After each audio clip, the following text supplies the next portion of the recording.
Welcome back to Orangeline. Up next, we have something on the study abroad program. Zack Rockey has more. Baker University, like the rest of the country, is facing hard economic times. While some programs struggle to make quick adjustments to this problem, study abroad is still going strong. Hopeful that the aid for study abroad won't be cut. We haven't received any word, national aid or aid from the foreign programs, things along those lines. I hope will continue to be available for the students so that they can still take advantage of any programs that they want. There will be a new addition to study abroad. Eric Hayes and Sandy Davidson have joined up with the programs and are looking forward to helping students travel overseas to study.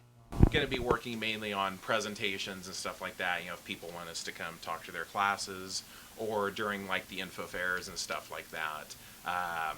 And kind of the initial meetings with students, Sandy and I will kind of be in charge of. And then we kind of split study abroad up into our whole office. One positive for the economy crisis for students is that it will be cheaper when they get overseas with the exchange rates. There may be one actual positive in the entire economic situation, and that is that exchange rates are perhaps more favorable now. For students that went to Harlexton, say a year ago, it was costing them nearly $2 for a British pound, and now that's at about $1.40 the last time I looked. One of the best ways to get students interested in studying abroad is to start talking to them when they're freshmen. If freshmen find out about it early, they can start making plans and stuff like that. Info fairs are another great way, during the summer when students come enroll, for senior days, junior days, stuff like that. If a student's interested in studying abroad, all they have to do is go to the basement of the library to find out more information, or go to a faculty member involved with the program. If any students are interested in study abroad, please make sure that they contact me for Harlexton or Kathy Wilson over in SAS, and we'll see what we can do, because we just need to keep going. Reporting for KNBU TV, I'm Zack Rockey. Up next, Athletic Director Dan Harris is spending his last semester here on Baker's campus. Reina Murphy has more with this week's Staff Spotlight. Athletic Director Dan Harris has been a part of Baker University for the past 26 years. He has served various roles within the athletic department. He started out as an assistant football coach and head baseball coach. The transition from being a coach to being the athletic director was a little challenging for Dan. I lost that contact and that relationship with the student athletes. I didn't get to see them at practice every day or competitions and experience their personal highs and lows with competition, winning and losing. So what I had to resolve myself with that is the coaches became my kids. The coaches became my student athletes. So I think one of my highs is seeing their successes, seeing their excitements when they are successful or compete in a tournament or win a big upset over a strong opponent. As athletic director, Dan has to keep track of the 19 sports that Baker offers. He also performs other duties that keep him busy each day. I have meetings that I have to go to that relate with other departments on the campus. I meet with financial aid. I meet with student development. I meet with the president and the dean and the provost. I also meet with the business office. We monitor all the budgets for all those programs.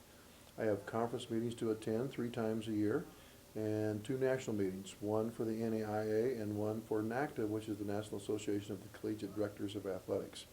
As Dan looks towards his retirement at the end of this semester, he has slowly begun to pack away old memories.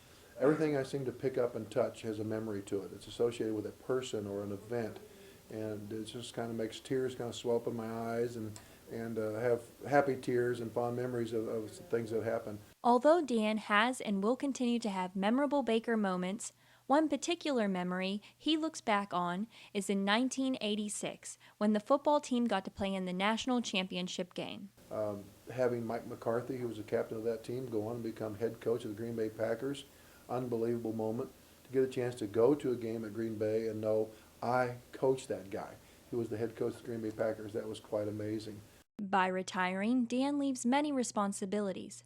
President Pat Long will take over Dan's position for the first year. I think Dr. Long, who is a very strong support person for athletics, she really wants our programs to be successful.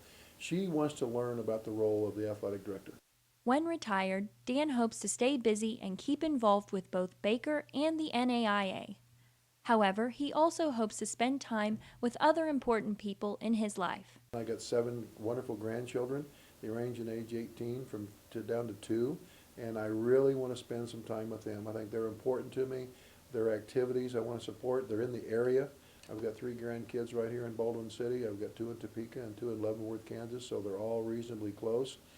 I really want to invest some time in them. Dan's time at Baker will soon end. However, he looks forward to making new memories in his retirement. Reina Murphy, KNBU TV.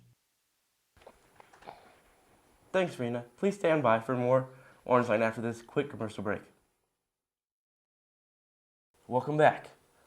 I got a chance to talk to some Baker students about their spring break plans.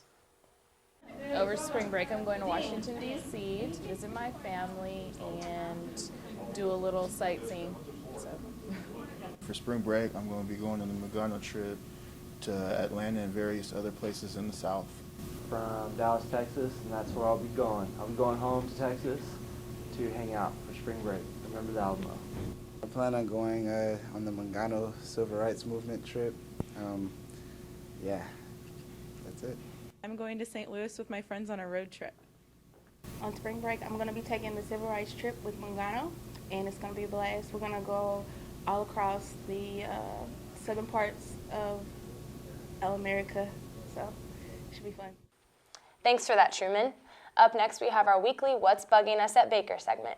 Zack, Rockey, and Alex Dingman are in the studio to talk about wardrobe malfunctions. Thanks, guys. Welcome back to Orangeline. It's now time for the What's Bugging Us segment. Rockey, what exactly is on the agenda for today? Well, it's something we've kind of talked about in the past couple weeks, and I've wanted to bring it up because it's really, really bothered me.